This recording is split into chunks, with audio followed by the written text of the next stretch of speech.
রাজীব কুমার অনুব্রত মন্ডল বলছি, পারবে না নাকি? হ্যাঁ,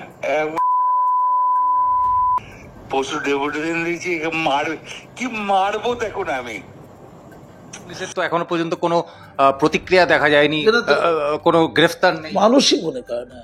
কল্পনা করা যায় প্রত্যন্ত গ্রামে, অত্যন্ত বিকৃত, অত্যন্ত অপসংস্কৃতি যুক্ত গ্রাম অঞ্চলে এরকম গালাগাল আমি জীবনে শুনিনি। কিন্তু তাকে অক্সিজেন কে দেয় বলো তো? দিদি অক্সিজেন দেয়। দেখতে তো হবে। দিদি অক্সিজেন দেয় আর ওষুধ কে দেয়? মেডিসিনগুলো দেয়। এত মেডিসিন খেলে মাথা গরম। যদি এই ঘটনার প্রতিবিধান না হয়, যে ভিডিওটি মাননীয়া শুনেছেন, অমন কথা পশ্চিমবঙ্গের হাটে বাজারে গ্রামে গঞ্জে ছড়িয়ে যাবে, বাংলার রবীন্দ্র সংস্কৃতি রক্ষিত হবে। আপনি ওই কথাগুলোকে রাস্তাঘাটে রবীন্দ্রসঙ্গীতের জায়গায় বাজাবেন, বাংলা এগিয়ে যাবে। সংস্কৃতিবান বাংলায় আপনি ওটা নিয়ে কাব্য করবেন। আমার এরকমও জানা আছে অনেক নেতা তারা মাঝরাতে তাদের দলের মহিলা কর্মীদের মেসেজ করেন, আর বাদ বাকিটা আমি বলছি। হঠাৎ করে নিষ্পাপ মা চলে এলো আলোচনায়, নিষ্পাপ স্ত্রী চলে এলো আলোচনায়। বেঁচে গেছো তুমি, তাহলে অনুব্রতর এই অমৃত বাণী তোমাকেও শুনতে হতো। যারা 12,000 1 লাখ হয়নি, 12,000ই হয়েছে অ্যাকচুয়ালি, সেই সত্য কথাটা খালি রিপোর্ট করেছে বলে তাকে অত গাল দেয়। তার বউ তার স্ত্রীকে তুলে আনা, বলে ল্যাংটো করে তুলে আনবো। এভাবে এমনি মহানাগরিক না, মহানাগরিকের মহা কথা। এত অশ্লীলতম কথাকে চুপ থাক নাকি? পুচকি নেতা বলছে, পুচকি নেতা ও এখন রয়্যাল বেঙ্গল টাইগার নেই? সুন্দরী ঘরে যদি বউ থাকে, তোমাদের বাড়িতে সুন্দরী বউ থাকে, তৃণমূলের শাসক দলের নেতাদের কাছে নিয়ে যাবে না, ফট করে দেখে ফেললে মুশকিল আছে। ফুলের স্তবক পাঠিয়েছিলেন কি দিদি? ও মোল্লা ভাই, সবচেয়ে আগে ভারতবর্ষে ফুলের স্তবক কে পাঠিয়েছিলেন? দিদি। ও মুরগি মোল্লা ভাই, মুরগি, পাক্কা মুরগি, বুঝতে পারেন কিছু? ঠিক কাজ করেছে দিদি, ঠিক কাজ করেছে। মুরগিদের কেটে রান্না করে খাবার কি করবে? ঠিক করে ওটা হোদের কুতকুত বলেছিল। ও আচ্ছা, অমিত শাহকে আসছে না? আমি পরিষ্কার বলছি, শাস্তিটা কি হওয়া উচিত আমি টিভি চ্যানেলে অলরেডি বলে এসেছি, কাল থেকে বলে যাচ্ছে, একলাই বলে যাচ্ছে যে কি একটা ইজিবিজি করে দুঃখিত বাংলা লিখতে পারে না এমন লিখে ক্ষমা চেয়েছে। কার কাছে? সুব্রত বসুর কাছে। পাপ করলাম তোমার কাছে আর ক্ষমা চাইছি অন্য লোকের কাছে, এরকম দুনিয়া চলে গেছে। আমি আমার বসের কাছে ক্ষমা চাই, আমার বসের গুন্ডা, ক্ষমা চাইবে তার কাছে। দেশের হয়ে প্রচারে নেমেছেন, দেশের কথা বলছেন, পরে দল আগে দেশ। অন্যদিকে এই দলেরই পাড়ায় পাড়ায় অনুব্রতরা ধর্ষণের হুমকি, খুনের হুমকি, তোলাবাজি, কাটমানি, রাহাজানি চালাচ্ছে। এই যে দ্বিচারিতা, এ বিষয়ে আপনার কি বক্তব্য? এটা বঙ্গীয় সংস্কৃতির ভাষান্তর হয়েছে, দেশান্তর হয়েছে। বঙ্গ সংস্কৃতি অন্যত্র পালিয়ে গেছে ভয়ে। এখন অপসংস্কৃতি শূন্যস্থান পূরণ করেছে, আর অপসংস্কৃতিটাই এখন বাংলা সংস্কৃতি। কে কত খিস্তি দিতে পারে? সকালবেলা উঠে নেতারা ঠিক করে কে কাকে কতটা খিস্তি দেবে, তার খিস্তি খেউড়ে প্রতিযোগিতা হয়। যে যত খিস্তি দিতে পারবে তত টিআরপি পাবে, এবং এই খিস্তি দিতে দিতে দিতে দিতে অনুব্রত পয়দা হয়ে গেছে। শুধু তাই নয়, প্রধানমন্ত্রীকে খিস্তি দেওয়া হচ্ছে। প্রধানমন্ত্রী যে সিন্দুর ফিন্দুর বলেছেন, তার বউয়ের সিন্দুর ইত্যাদি ইত্যাদি খিস্তি, ওটা একটা। তারপরে আবার প্রধানমন্ত্রীর কথা মাথায় রেখে আবার খিস্তি দিতে হবে না? আমাদের প্রধানমন্ত্রী খিস্তি দেবে, আমিও ছাড়বো না। আমি আবার যে সিন্দুর নিয়ে কটাক্ষ করেছে, তারও বৈবাহিক জীবন, তার ইত্যাদি জীবন নিয়ে বলে দিলাম। সবটা হচ্ছে অপরাধ। প্রধানমন্ত্রী নমস্য ব্যক্তি, সম্মানীয় ব্যক্তি, মাননীয় মুখ্যমন্ত্রী সম্মানীয় ব্যক্তি, মাতৃতুল্য মানুষ। তার ব্যক্তিগত জীবন কখনো আমাদের আলোচ্য বিষয় হতে পারে না। তার রাজনৈতিক জীবনে রাজনীতি কাটাছেড়া হবে, আলোচনা হতেই পারে। ব্যক্তিগত সাথে রাজনীতিকে জড়িয়ে ফেলা একটা গর্হিত অপরাধ। ব্যক্তিগত ভালোবাসা, ভালো লাগা, তার দাম্পত্যহীনতা, স্বামী স্ত্রীতে দ্বন্দ্ব হয় না? কারোর সাথে কোনো সম্পর্ক রাখার পর সম্পর্ক চলে যেতেই পারে, হয় না? এটা কি আমাদের বিবেচ্য? যদি তা না হতো তিনি মহান হতেন, আর সেটা হয়েছে বলে তিনি কি তুচ্ছ? এটা কোনো প্রশ্ন? অ্যাডাল্ট ব্যক্তি ভারতের আইনের মধ্যে কোনো খুন খারাপি, পাপ কর্ম না করে যে কোনো সম্পর্ক, যে কোনো নারী যে কোনো পুরুষের সাথে, যে কোনো পুরুষ যে কোনো নারীর সাথে রাখতে পারে, এর মধ্যে কোনো খামতি নেই। গোটা পৃথিবী এভাবে চলছে। আমরা মনে হয় কোথাও অন্ধকারে তলিয়ে আছি। ওই যে বললাম পিএনপিসি, ওই যে বললাম খিস্তি, একে অপরকে ছোট করা, একে অপরকে চরিত্র নিয়ে হানাহানি করা। স্বামী বিবেকানন্দকে মনে পড়ে, আমরা শ্রদ্ধা করি আজ। বিড়ম্বনায় বিবেকানন্দ গ্রন্থটি পড়বেন, দেখবেন সারাটা জীবন ধরে তাকে হেয় করা হয়েছে, তার চরিত্রকে খর্ব করা হয়েছে। আমরা যে স্বামী বিবেকানন্দের সাথে নিবেদিতার যে এক পবিত্র সম্পর্ক খুঁজে পাই, তার জীবদ্দশায় এই সম্পর্ক ছিল না। তার জীবদ্দশায় এই সম্পর্ক দিয়ে কত যে কাদা ছোড়াছুড়ি হয়েছে, রসালো গল্প তৈরি করা হয়েছে, অকল্পনীয়। সে যুগেও ছিল, এই যুগে বেশি করে আছে, কারণ এই যুগে অনুব্রতরা আছে। অনুব্রতরা ওই আইসির বউকে দেখতে পায়, সুন্দরী বউ, তাকে আবারও পেতে চায়। সুন্দরী বউকে পাওয়া যাবে না, অর্থাৎ আইসির দোষটা কি? আইসি খালি বলেছে একটা কথা, ছোট্ট কথা, যে 12,000-এর মতো লোক হয়েছিল, জমায়েত হয়েছিল। ওনার বক্তব্য, এই অনুব্রত সাহেবের বক্তব্য, না ওটা বেশি হয়েছিল, ওটা 12,000 না 1 লাখ। তো যদি পুলিশের রিপোর্ট ভুল হয়, সেই রিপোর্টকে চ্যালেঞ্জ করতে পারে, কিছু করতে পারে, হতেই পারে। কিন্তু চলে এলো বউ, চলে এলো মা, চলে এলো ক্ষমতা, মাতব্বরি। গালাগাল কাকে দিল? অশ্লীলতা কার দেহ এসে গেল? পুরুষতান্ত্রিক স্বৈরাচার। দেখুন, খেয়াল করেন নোংরামিটা দেখুন। আইসিকে কোনো কারণে ভাল লাগেনি, আইসির বিরুদ্ধে পদক্ষেপ হবে, কিন্তু না, তার সম্পর্কে যতগুলো বাক্য ব্যয় করেছে, তার সমস্ত কিছু ঘিরে আছে তার নারী শরীর, তার সুদর্শনা স্ত্রী, তার দেহ, আর তার মা। তাদের নিয়ে ব্যভিচার করার কথা কল্পনা করা যায়? প্রত্যন্ত গ্রামে, অত্যন্ত বিকৃত, অত্যন্ত অপসংস্কৃতি যুক্ত গ্রাম অঞ্চলে এরকম গালাগাল আমি জীবনে শুনিনি। আমি আমার সারা জীবনে এরকম গালাগাল শুনিনি। একজন বিপুল জনপ্রতিনিধি গোটা জেলার মাথায় করে রেখেছিল একটা জেলাকে। হতে পারে গুন্ডা, বোমমারো টোম্মারো, কত কথা শুনেছি। বক্স 2 এর ঘটনাটাকে সুচপুরের মতো সাজিয়ে দেওয়া হবে, উন্নয়ন রাস্তায় দাঁড়িয়ে আছে, শঙ্খ ঘোষকেও ছাড়েনি, কত কত কিভাবে মারা হবে তার ব্যাখ্যা দেওয়া হয়েছে। সব মানলাম, মোস্তানি, গুন্ডামি সব মানলাম, কিন্তু নারী শরীর, প্রজ্ঞা, হঠাৎ করে নিষ্পাপ মা চলে এলো আলোচনায়, নিষ্পাপ স্ত্রী চলে এলো আলোচনায়, সামান্য কারণে একটা। আমি জানি ফার্স্টেশন ছিল লোকটার, হতাশা ছিল, কাজল শেখের সাথে পেরে উঠছিল না, পদ হারিয়েছিল, কাজল শেখের দাপট খুব বেড়ে যাচ্ছিল। তাই ওসিকে আইসিকে বলছিল, ওই নোংরা কথাটা বলতে পারবো না, শুদ্ধ ভাষায় বলি, তুই তো কাজলের মলমূত্র খাস, মূত্রটা বলেনি, মলটা বলেছে, খারাপ ভাষা বলতে পারবো না। মাননীয় নিশ্চয়ই হেডফোনে শুনেছে, ওপেন শুনলে তো অভিষেকের বাচ্চা শুনে ফেলবে, ওইটুকু বাচ্চা।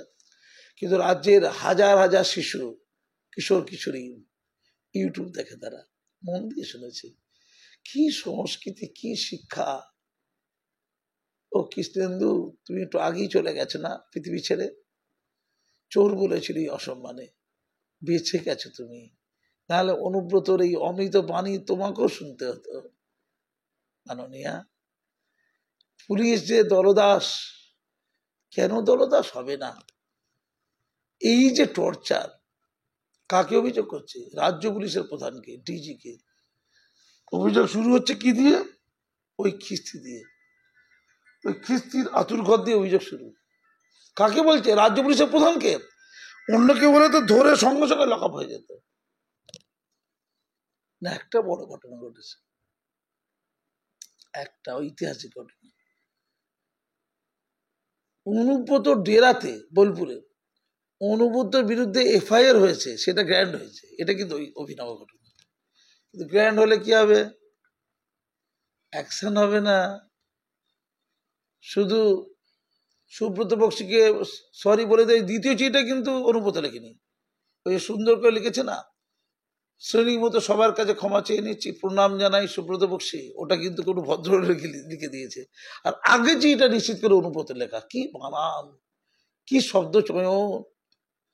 বলেছে, দিদির পুলিশের প্রতি আমার সম্মান আছে, তাহলে মোদির পুলিশের প্রতি সম্মান নেই। অর্থাৎ মোদি যদি পুলিশ হয় তার মাকে তার বউকে ধর্ষণ করা যাবে। মোদি পুলিশ, দিদি পুলিশকে ছাড়েনি, তার মোদি পুলিশে কি অবস্থা। নরেন্দ্র মোদীজি আপনার পুলিশকে প্লিজ পাঠাবেন না, দিল্লি থেকে হট করে পুলিশ পাঠিয়ে দেবেন না, আবার মুশকিল হয়ে যাবে।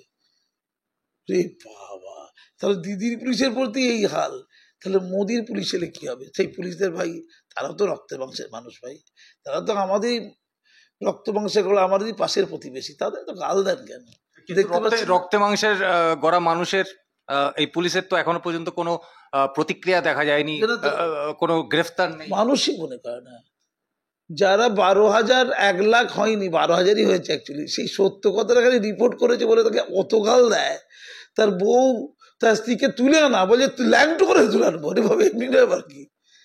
সেই পুলিশের কোটা ঘাড়ে মাথা আছে, সবাই তো আর পাগলা নয় কাজী মাসু মাত্রের মতো, উন্মাদ নয় যে রক্তাক্ত হয়ে গেলে লড়ে যাবে, ওটা বেশি লোক হয় না ভাই। বাঙালি জাতি একটু তো ভীরু কাপুরু সবাই জানে। সেই পুলিশ আর কত লড়বে? আমার ওদের প্রতি না সিম্প্যাথি হয়। আরে তাহলে গোটা রাজ্যে কি হচ্ছে? গোটা রাজ্যে লক্ষ লক্ষ অনুব্রত গর্জে উঠছে সারাক্ষণ। আপনি প্রত্যেকটা থানায় দেখুন, এমএলএ বসে আছে, এমপি বসে আছে, পঞ্চায়েত প্রধান বসে আছে, যেখানে কাউন্সিল আছে সেখানে কাউন্সিলর বসে আছে, ছোট বড় মেজো নেতারা ওসি সিটের কাছে বসে আছে। আমি দেখেছিলাম, বেটিয়ে পড়েছে থানায় দেখেছিলাম কি আর ওখানকার গুন্ডারা ওসিকে থমকাচ্ছে, মারতে যাচ্ছে পুলিশকে, চোখের সামনে দেখেছি আমি, পুলিশকে মারতে যাচ্ছে, সব পুলিশ বসে আছে, একজনকে পেটাচ্ছে পুলিশকে। কি করবে? ট্রান্সফার করে দেবে তো, খুন করে দেবে তো। আমার না আইসির প্রতি বড্ড চিন্তা। লিটন দা বাবু, একটু শুভেন্দু অধিকারীদের বলছি, একটু সুজন চক্রবর্তীদের বলছি, একটু শুভঙ্কর বাবুদের বলছি, আপনাদের বিরোধী নেতা না, লিটন বাবুর না খুব বড় শাস্তি হবে। बहुत मार मारेगा, तुम इंटरनल जो बात है उसको बाहर कर दिया। वो বলেছি কিন্তু রেকর্ড করছি তো, করবে, সত্যিতে রেকর্ড করে ছেড়ে দেবে, বুঝতে পারিনি এটাকে কোনোভাবে বেরিয়েছে তো।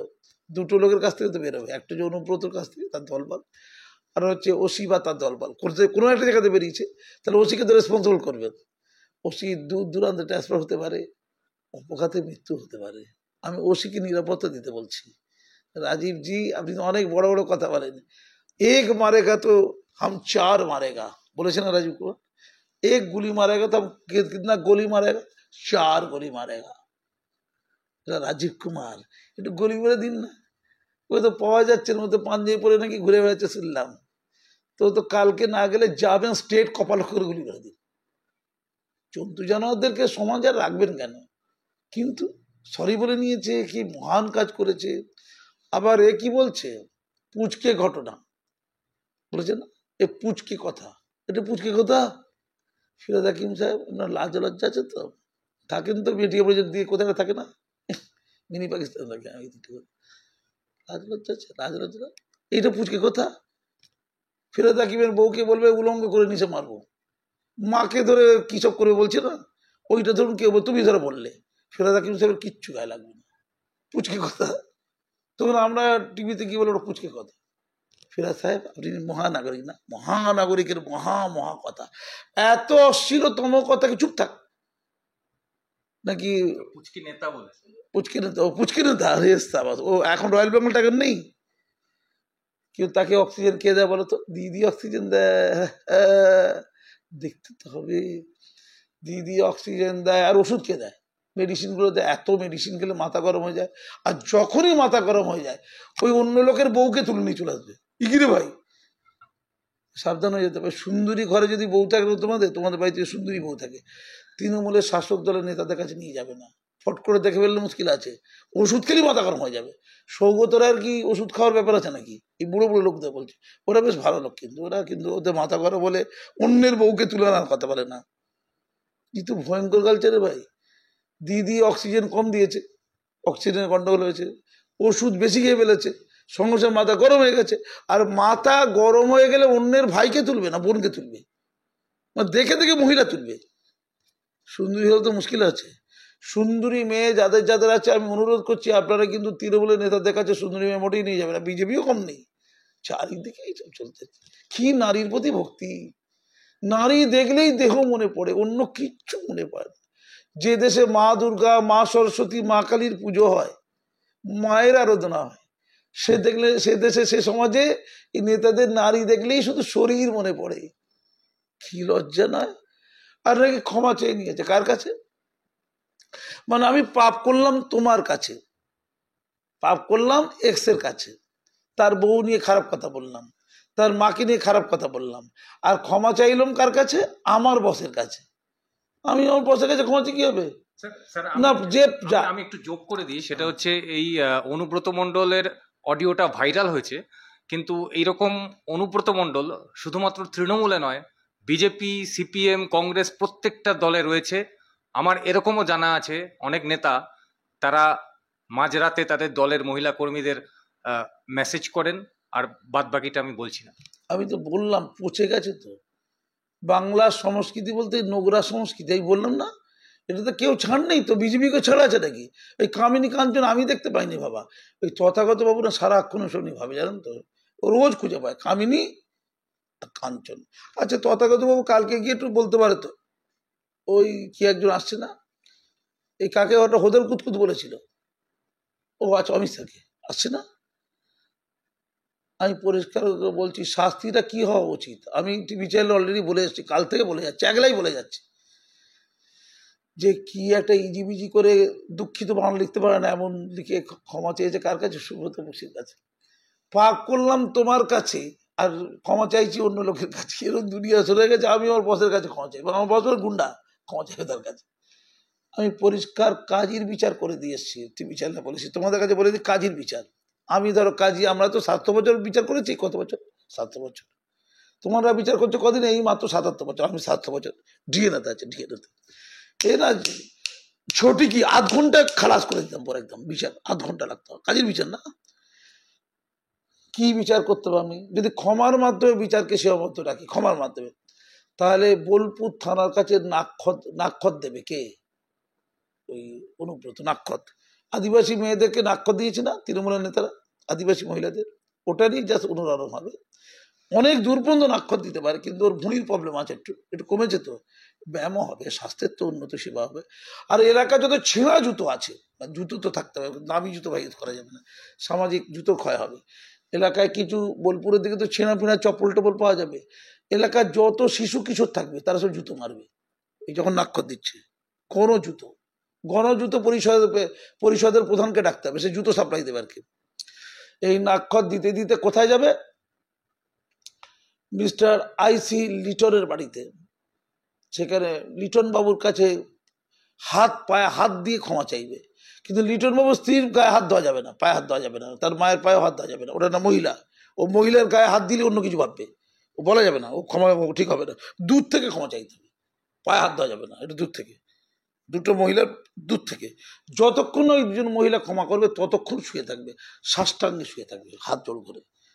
গোটা পশ্চিমবঙ্গে, গোটা ভারতবর্ষের মিডিয়ায় বাংলার বাঘের হাল, বাংলার বাঘ, সময় চলে আসবে, মৃত্যুর সময় চলে আসবে, ওইটা ক্ষমা চাইবে। আর যদি ক্ষমা না চায়, 3rd ডিগ্রি প্রয়োগ করে বেধক মার এই বোলপুর লকআপে, এটা আগামীকাল দেখতে যাইছি। এটা হচ্ছে বিচার। আর ওনাকে তো এতে ওই তিহার জেলের সংশোধনাগার রাখা হয়েছিল, আমি সংশোধনাগারটাকে বুঝছি, জেল মানে তো সংশোধনাগার, তাহলে জামিন দিল কেন? সেটা তো সংশোধিত হয়নি, তাহলে জামিন হয়েছে, এই জামিনটা অন্যায় জামিন হয়েছে, কারা জামিন দিয়েছে দেখতে হয়েছে, কারা জামিনটা দিল। তাই আবার ধরে দড়ি কোমরে বেঁধে ওই সংশোধনাগারের ভিতরে ঢুকিয়ে দিতে হবে, ও যাতে করে ওখানে ঢুকে সব কেসগুলোকে সুইচপুরের মতো সাজিয়ে দিতে পারে, ওখানে কেসগুলোকে সুইচপুরের মতো সাজিয়ে দেবে। কিন্তু হচ্ছে না কেন? প্রচুর পার্টি ফান্ডে টাকা দিয়েছে।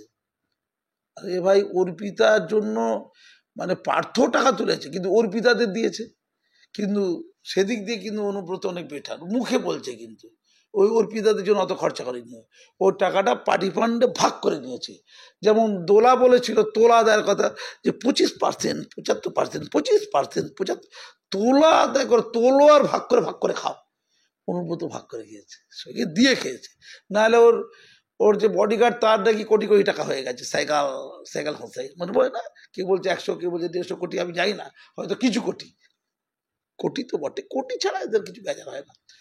আমার প্রশ্ন, অনুব্রতের জন্য দিদির খুব টান, সেটা দেখে খুব মনে দুঃখ হয়েছিল পার্থ, যে আমাকে জেল থেকে ছাড়াবার জন্য দিদির কোনো গরজ নেই, অনুব্রতকে ছাড়াবার জন্য দিদির প্রচুর গরজ। কারণ অনুব্রত যদি রাজ সাক্ষী হয়ে যাবে, বিজেপি সাক্ষী হয়ে যাবে, তো বলে দেবে তো কাকে কাকে মাল দিয়েছি। পার্থ তো সব নিজেকে দিয়েছে আর সুন্দরীদের দিয়েছে, নাহলে জেলের মধ্যে 100% লাভ লাভ লাভ। কি কালচার না, অনুব্রতনার গাল দিয়েছে, এই তো 100% লাভ লাভ করছে। জেলের মধ্যে ফ্লাইং কিস দিচ্ছে কাকে? অর্পিতাকে। কি শিক্ষামন্ত্রী রে ভাই, কি শিক্ষা ভিক্ষা দীক্ষা। তো অনুব্রত কে এই প্রেরণা দিল কে? আচ্ছা, যে কোনো জায়গাতে প্রেরণা লাগে, পশ্চিমবঙ্গ প্রেরণা ছাড়া হতে পারে না। দিদি অনুব্রতকে কেন দোষ দেবো বলুন তো? আপনি তো অক্সিজেনটা সাপ্লাই দেন অনুব্রত, তো ঠিক মতো অক্সিজেন সাপ্লাই দেননি তো। আর অনুব্রত তো প্রেরণা পেয়ে গেছে, আপনি তো পুরুষদেরকে একটু গালাগালটা দেন, ওনারা নারীদের দেন, আপনি তো পুরুষদের দেন। আচ্ছা, 3জন বিখ্যাত লোকের নাম বলছি ভারতীয়, এটা কিন্তু 2 নম্বরের কোশ্চেন। একজন হচ্ছে মাননীয় প্রধানমন্ত্রী নরেন্দ্র মোদীজি, যাকে খুব পছন্দ করে। কি প্রথম গুজরাট দাঙ্গার পরে প্রচন্ড খুশি হয়, কি সবচেয়ে আগে ফুলের স্তবক পাঠিয়েছিলেন কি দিদি, ও মোল্লা ভাই। সবচেয়ে আগে ভারতবর্ষে ফুলের স্তবক কে পাঠিয়েছিলেন? দিদি। ও মুরগি মোল্লা ভাই, মুরগি, পাক্কা মুরগি, বুঝতে পারেন কিছু আর কি। ঠিক কাজ করেছে দিদি, ঠিক কাজ করেছে। মুরগিদের কেটে রান্না করে খাবে তো কি করবে? ঠিক করেছে। মুরগি হচ্ছে রান্না করে খাবে না, মুরগি হলে রান্না করে কষে কষে কষে খাওয়া উচিত। কষে খাচ্ছে তো রাজ্যে মুরগিগুলোকে বলে যা ওই ওয়াকাপ নিয়ে দিল্লি চলে যা। মুরগিতে আবার নড়ে গেছে, বাবা রে কি বললো রে, সে দিল্লিতে বলছে মার খাবো তো, নরেন্দ্র মোদী মেরে কুটিয়ে দেবে পুরো একদম দিল্লিতে। যা মস্তানি করবো এখানেই মারবো, তো এখানেই মস্তানি করবো, এখানেই হরগোবিন্দকে মারবো, চন্দনকে মারবো, দিল্লি যাবো কেন? মুরগিদেরও কিছু কিছু মানে ওদেরও তো জ্ঞান বুদ্ধি আছে বলুন। শুধু মুরগিতে খাওয়া যায়, ওদের কি জ্ঞান বুদ্ধি নেই? ওদেরকে কেউ যদি কাটতেছে দৌড় দেয় না? তুই তোর থেকে দৌড়ায়, তো এইটুকু বুদ্ধি কিন্তু মুরগির আছে। তো সেই মুরগিদের জন্য বললি দিদি না, 3টে লোক। এক হচ্ছে অতি প্রিয় সেই নরেন্দ্র মোদীজি, আর একটা হচ্ছে স্বরাষ্ট্রমন্ত্রী, আর একটা হচ্ছে নাড্ডা। 3জনের সম্পর্কে অমুক বাড়ি কোনটা কার সম্পর্কে বলেছিল, এটা 2 নম্বরের কোশ্চেন। এর উত্তর দেবে কারা? এর উত্তর দেবে 6, 7, 8 বাচ্চারা, ওই মানে কৃষ্ণেন্দুর মতো যারা সুইসাইড করলো ওই ওরকম বাচ্চারা। তাহলে কাকে কিম্ভূত কিমাকার বলা হয়েছিল, বলা হইয়াছিল, মাননীয় বলেছিলেন কাকে? 3জনের মধ্যে একজন হবে। কে কে? একজন হচ্ছে নরেন্দ্র মোদী, একজন হচ্ছে স্বরাষ্ট্রমন্ত্রী অমিত শাহ, আর একজন হচ্ছে সর্বভারতীয় সভাপতি, কার্যনির্বাহী সভাপতি নাড্ডাজি। কিম্ভূত কিমাকার শব্দটি কার ক্ষেত্রে প্রযুক্ত ছিল? দিদি বলেছিলেন। আরেকজন বলেছিলেন হদল কুতকুত। হদল কুতকুত, কি সুন্দর ভাষা রাখে, শুধু বডি দিয়ে। মানে এ মহিলাদের বডি বলছে আর এ পুরুষদের বডি বলছে। খুব খেয়াল, মানে যত কিছু সব দেহ কেন্দ্রিক। কি কালচার! আরে ভাই, তুই মহিলাদের বলে পুরুষদের বলেছি, আমি মহিলাদের বলেছি, দিদি তার অনুপ্রাণিত। আর হচ্ছে নাড্ডা গাড্ডা, হাড্ডা হাড্ডা, নাড্ডা গাড্ডা, নাড্ডা গাড্ডায় পড়ে গেছে। তা 3জনের ক্ষেত্রে এই শব্দ 3টি প্রয়োগ হয়েছিল। কিম্ভূত কিমাকার, ঠিক মাক করতে হবে কিন্তু। 3জনের নাম বলেছি কিন্তু, মোদিজি, অমিতজি, নাড্ডাজি। কিম্ভূত কিমাকার কাকে বলেছিলেন দিদি? হদল কুতকুত কাকে বলেছিলেন দিদি? আর নাড্ডা গাড্ডা কাকে, এই নামটার সাথে মিলে হয়ে যায়, এই উত্তরটা সহজ হয়ে যাবে। কাকে বলেছিলেন দিদি? আবার দিদির দ্বারা অনুপ্রাণিত হয়ে আর একজন এটা নারীকে বলে ফেলেছিলেন। দিদি সবসময় পুরুষদের বলেন, মানে পুরুষদের বডি ফডি ভালো লাগে না, দিদি বাজে বাজে বডি সব। কিন্তু নারীদের বডির ব্যাপারটা ভাবেন কে? অখিল গিরি। নারী পাওয়া গেল ভারতের রাষ্ট্রপতি, কি সুন্দর কটাক্ষ করেছিলেন না? অখিল গিরি, কি দেখতে না? আমি তো ডান কাকের সাথে মিল খুঁজে পাই একটু আর কি। অখিল গিরি। এবার অখিল গিরি থেকে আস্তে আস্তে কোথায় চলে গেল? অনুব্রত। তাহলে অনুব্রত তো একদম সেই মানে পুরোটা দেখে নিচ্ছে একদম আর কি, কাউকে মামুন ছাড়বে না আর কি। তো অনুব্রতর আজকে যে পাপ, সেই পাপের দায় দিদি আপনি একটু নেবেন তো, নাকি একটু নেবেন না? তাহলে যদি না নেন, তাহলে কি করলে ওই সংশোধনের ঘাটে পাঠানো যায় একটু দেখুন। যাবজ্জীবন দেখুন, ও সংশোধনের সময় লাগবে, তাই তিহারে পাঠান। সংশোধিত করার জন্য দায়িত্ব দেবেন প্রজন্মকে দিদি, পারবেন? সবার ক্ষেত্রে আইন এক। যদি এটার প্রতিবিধান না হয়, আবার রিপিট করছি, যদি এই ঘটনার প্রতিবিধান না হয়, যে ভিডিওটি মাননীয়া শুনেছেন, অমন কথা পশ্চিমবঙ্গের হাটে বাজারে গ্রামে গঞ্জে ছড়িয়ে যাবে। বাংলার রবীন্দ্র সংস্কৃতি রক্ষিত হবে। আপনি ওই কথাগুলোকে রাস্তাঘাটে রবীন্দ্রসঙ্গীতের জায়গায় বাজাবেন, বাংলা এগিয়ে যাবে। সংস্কৃতিবান বাংলায় আপনি ওটা নিয়ে কাব্য করবেন। কার বক্তব্য নিয়ে কাব্য করবেন? অনুব্রতর বক্তব্য নিয়ে কাব্য। ও আচ্ছা, করবেন না, তাহলে চলে ঢোকান। দেখি আপনি কতটা ক্ষমতাশালী হয়েছেন। রাজীব কুমার সাহেব, দেখি আপনি কেমন টিজি হয়েছেন। কিন্তু লিটনকে আপনি কিন্তু মেরে দেওয়ার চেষ্টা করবেন না, ও ট্রান্সফার করে দেবেন না, সত্য কথা বলার জন্য ওকে পাপই সাব্যস্ত করবেন না। আমি পরিষ্কার বলছি ম্যাডাম, আমাদের বড্ড কষ্ট। শিক্ষা তো পচে গেছে, শিক্ষকরা অর্ধনগ্ন, শিক্ষা পুরো নগ্ন। সেই নগ্ন শিক্ষা থেকে মা চলা অনুব্রত আজকে নারী শরীরওয়ালা অনুব্রতে পরিণত হয়েছে। তার চিন্তা চেতনা শুধু অন্যের বউদের ব্যাপারে, অন্যের মাদের ব্যাপারে। এই রাজ্যের বউ আর মাদের বা বোনেদের রক্ষার দায়িত্ব মা কালী হয়ে, মমতাময়ী মা আপনি গ্রহণ করুন। তবে আপনি মাতৃত্বের মর্যাদা, মা হওয়ার মর্যাদা পাবেন। আপনাকে বঙ্গবাসী মা বলবে, না হলে কুমাতা বলবে। ধন্যবাদ। ধন্যবাদ।